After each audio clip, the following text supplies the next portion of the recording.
அனைவருக்கும் வணக்கம். Welcome back to Prema's passion. இன்றைக்கி நம்ம சேனலில் பருப்பு வடை சேமியா பாயாசம் எப்படி பண்ணுறதுன்னு பார்க்கலாம். இதுக்கு ஒரு பவுலில் 1 கப் வடைப்பருப்பு இல்லைன்னா கடலைப்பருப்பு எடுத்து ஊற வச்சுக்கோங்க. 2லேருந்து 3 மணி நேரம் ஊற வச்சுட்டு தண்ணியை நல்லா வடிகட்டிக்கோங்க. கொஞ்சம் கூட தண்ணி இருக்கக்கூடாது. இது மிக்ஸி ஜாரில் ட்ரான்ஸ்ஃபர் பண்ணிக்கோங்க.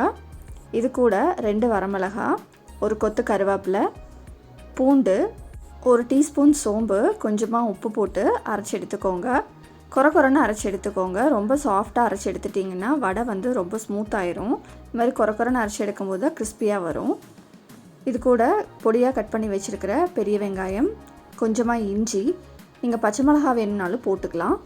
விதையை எடுத்துகிட்டு ரவுண்டாக கட் பண்ணி போட்டுக்கோங்க. பொடியாக கட் பண்ண கொத்தமல்லி, கருவேப்பிலை, இடித்த பூண்டு இதெல்லாமே சேர்த்து நல்லா மிக்ஸ் பண்ணிக்கோங்க. இன்றைக்கி 1 கப் பருப்பு போட்டங்காட்டி நான் மிக்ஸி ஜார்லேயே இதை அரைச்சி எடுத்துக்கிட்டேன். நீங்கள் நிறைய பருப்பு போட்டிருக்கீங்க அப்படின்னா கிரைண்டரில் அரைச்சி எடுத்துக்கோங்க.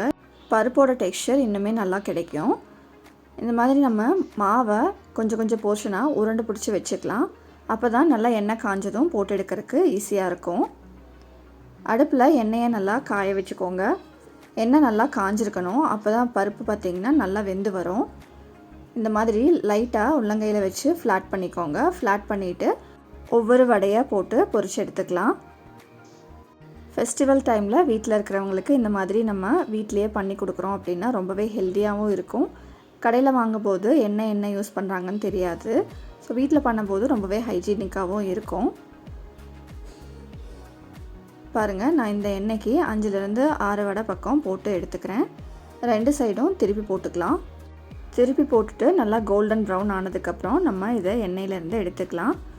ஒரு டிஷ்யூ பேப்பரில் போட்டு எண்ணெய் நல்லா வடைஞ்சதுக்கப்புறம் நீங்கள் இந்த வடையை சர்வ் பண்ணிக்கலாம். பாருங்கள், நம்மளோட பருப்பு வடை ரெடி ஆகிடுச்சு. இந்த பருப்பு வடை கூடயே சேமியா பாயாசம் எப்படி பண்ணுறதுன்னு நம்ம இன்றைக்கி பார்க்க போகிறோம். சேமியா பாயாசம் பண்ணுறதுக்கு ஒரு பேனில் 1 டேபிள் ஸ்பூன் நெய் எடுத்துக்கோங்க. இதில் பொடியாக கட் பண்ணி வச்சுருக்கிற முந்திரி, பாதாம் 2யுமே போட்டு நல்லா ஃப்ரை பண்ணி எடுத்துக்கோங்க. கொஞ்சமாக திராட்சையும் போட்டு ஃப்ரை பண்ணி இந்த திராட்சை நல்லா உப்பி வரும்போது எடுத்துக்கோங்க. எடுத்து அதே கிண்ணத்தில் ட்ரான்ஸ்ஃபர் பண்ணி வச்சுக்கலாம். சேமியா இன்றைக்கி நான் 1 கப் எடுத்துருக்கிறேன்.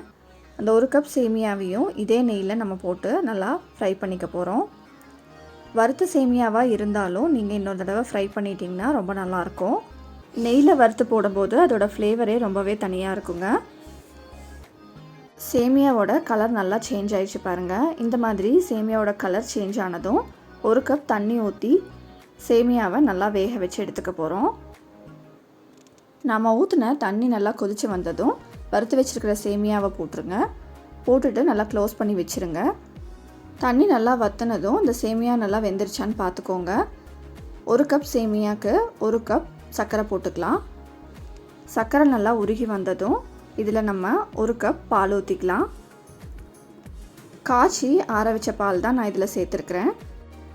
ஃப்ளேவருக்காக இடித்து வச்சுருக்கிற 2 ஏலக்காவை இது கூடயே சேர்த்துக்கலாம். பால் நல்லா கொதித்து வருது பாருங்கள். கொதித்து வந்ததும் நல்லா மிக்ஸ் பண்ணி விட்டுக்கோங்க. பால் நல்லா திக்காகி வரணும். அப்போ தான் வந்த கன்சிஸ்டன்சி நல்லாயிருக்கும். இந்த பால் கூடயே நம்ம 1 tablespoon condensed milk add பண்ண போகிறோம். இது ஆப்ஷனல் தான். நீங்கள் உங்கள்கிட்ட கண்டென்ஸ் மில்க் இருந்ததுன்னா போட்டுக்கோங்க. இல்லைன்னா கூட நீங்கள் ஸ்கிப் பண்ணிக்கலாம். கண்டென்ஸ் மில்க் சேர்த்தும் போது கலர் சேஞ்ச் ஆகும். இப்போ நம்ம வறுத்து வச்சுருக்கிற முந்திரி, பாதாம், திராட்சை இதெல்லாமே ஆட் பண்ணிக்கலாம். ஆட் பண்ணிவிட்டு நல்லா மிக்ஸ் பண்ணி விட்டுருங்க. சேமியா பாயாசம் ரெடி ஆகிடுச்சு. நீங்களும் உங்கள் வீட்டில் ட்ரை பண்ணி பாருங்கள்.